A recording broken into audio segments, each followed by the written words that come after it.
Enkula ky'ekimu ku bisolo ebireeta abalambuzi mu ggwanga Uganda era nga kino kyawaliriza gavumenti okuddamu okuzigula okuva mu mawanga okuli Kenya, Amerika awamu n'amalala oluvannyuma lw'okuyiggibwa mu myaka egy'ensanvu era ne zimalibwawo. Wabula we twogerera Uganda eweza enkula eziri eyo 48 nga kuno kuliko n'ento eziwera ddala 17. Okusinziira ku akulira ekitongole ekitwala ebyobulambuzi ki Uganda Wildlife Authority James Musinguzi, enkula zino zibadde zikuumirwa mu kkuumiro limu eryazzibwa Rhino Sanctuary nga kati bali mu nteekateeka ez'okusengulako ezimu bazitwale mu Ajai National Park kubanga we ziri wafunze. Enkula we twogerera nga zaayigibwa mu Uganda mu myaka gy'ensanvu era emyaka gy'ekinaana ne ziggwawo mu ggwanga ne kiyita extinction.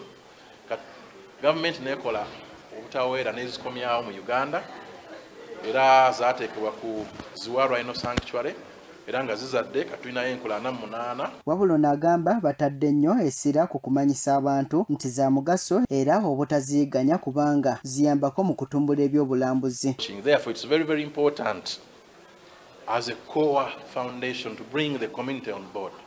So we have carried out and we are still carrying out a lot of sensitization for the communities, but also compensation. We are carrying out compensation for the people to leave, some of those who were on the land.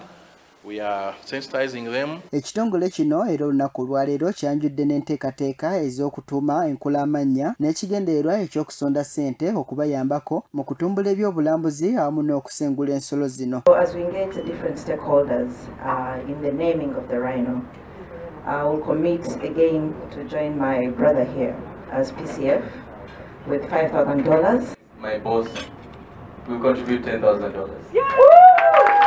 Wano Minisita Mbezi ow'ebyobulambuzi Martin Mugara Bahinduka wasinzidde n'ategeeza nga gavumenti bw'eri emalirivu okutumbula ebyobulambuzi era bw'atyo n'asaba ne bannayuganda obutabisuulirira. Eno twakideclaringa ng'eggwanga ng'eyali extinct oba yali efudde ettiddwa mu ggwanga ng'eweddemu lwa poaching n'ebizibu bya instability oba okulwanagana okwaliwo.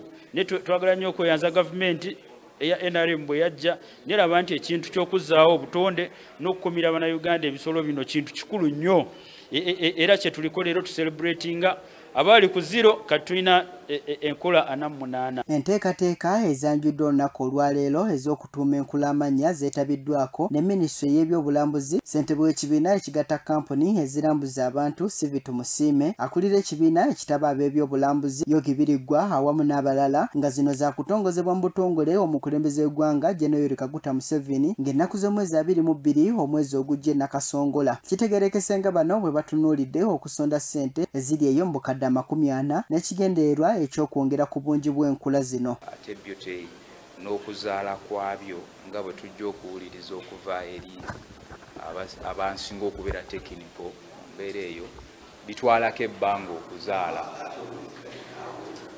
ate bwe kizaala mwana gumu. Campaign eri centered around conservation of the rhino species.